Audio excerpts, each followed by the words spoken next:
Ladies and gentlemen, welcome to the video, and today I'm going to talk about the Hellriegel 1915 factory and its place in Battlefield 1's metagame. Now you may be wondering why I would choose now of all times to discuss this with you, and there are a couple of reasons. The first one being simply because I've noticed just how much I saved the gun. The second reason being our old friend statistics. Those statistics being that, as of June 28, 2017, according to BattlefieldTracker.com, SMGs account for 23.1% of all kills on the game, including vehicles, gadgets and whatever else. They also account for 23.3% of time spent using any weapon on the game. So basically, SMGs are pretty extensively used. So what percentage of SMG kills come from the Hellriegel factory? 51.1%. Over half of all SMG kills, with the time spent using this weapon standing at 50.8%. Also, there is likely at least a small contingent of casual Battlefield players who are yet to unlock this weapon, so it would be pretty safe to assume that these numbers would be even higher if they had indeed unlocked it.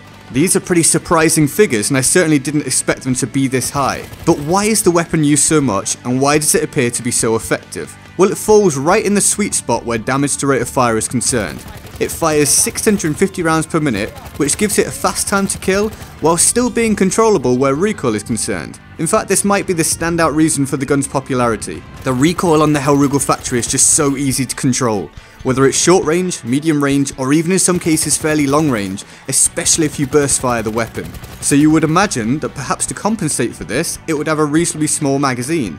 But no, it actually has a 60 round mag, which is currently only beaten in the assault class by the defensive variant of the same weapon. The ribeye relais appeared to be introduced to bridge the gap between short and long range assault play, but this weapon is barely seen compared to the Hellriegel. In fact, it makes up just 4% of time spent using any assault weapon as of the 28th of June 2017. So is this okay? After all, it is the weapon you unlock for reaching rank 10 in the assault class. Should this weapon be a dominant option due to the grind required to unlock it? Or should the reward for reaching rank 10 simply be that you unlock another gun which falls nicely into the balance of the other available weapons? This is where it gets a little difficult, as it comes down to personal opinion. What I will say is that the weapon needs to be objectively good overall or in specific situations, so that it's worth unlocking and has a place and a purpose within the meta. The water gets a little murky though when you consider that you can actually pay to unlock the entire class if you so choose. And if the Hellriegel is the out and out best weapon in the class, possibly in the game, then this sounds a little bit like pay to win. Furthermore, the rank 10 weapons for the medic and support classes are pretty underwhelming in my personal opinion, and see pretty low usage numbers, which means that there doesn't seem to be a hard rule that a rank 10 weapon is supposed to be at or near the head of the class. The only rank 10 weapon that can really be considered in the overpowered argument is the Martini Henry infantry. I covered this weapon recently and talked about the extreme aim assist that is evident on the weapon on console. I'll leave a link to the video in the description if you're interested in seeing it. However, even the Martini Henry infantry isn't seen as being overpowered in quite the same clear-cut way that the Hellriegel factory is. Although it's a scout weapon, it's really quite difficult to kill anyone with it at any significant range, and at short range, you're almost certainly dead if you miss your shot.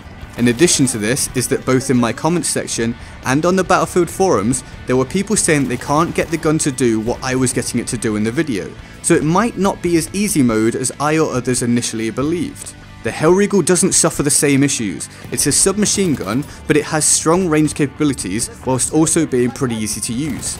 I personally think there is an issue with the dominance of the weapon. The counter problem to that is that when I use the gun, it doesn't feel overpowered. It just kind of feels like it's doing what it should do. It feels like it fits the game. So rather than it being overpowered, it might be a case that a good number of other weapons are objectively weak. The Hellriegel has even had several nerfs prior to this anyway, and we're still in this same situation. So it's a difficult one to consider a fix for, if you even think it needs a fix at all. I definitely don't want to see what happened in Destiny, as constant buffs and nerfs reshaped the game and left it in a dire state anyway where balance is concerned. If you change something, it can have so many other knock-on effects. So what do you think? Give me your opinion in the comments section. What would you do? Do you like the gun? Is there something you prefer? Is there something else more overpowered? Whatever it may be, let's all talk it out. I hope you enjoyed the video. If you did, then feel free to like, favourite, and subscribe. I'm Get Good Guy, and I'll see you next time. Laters.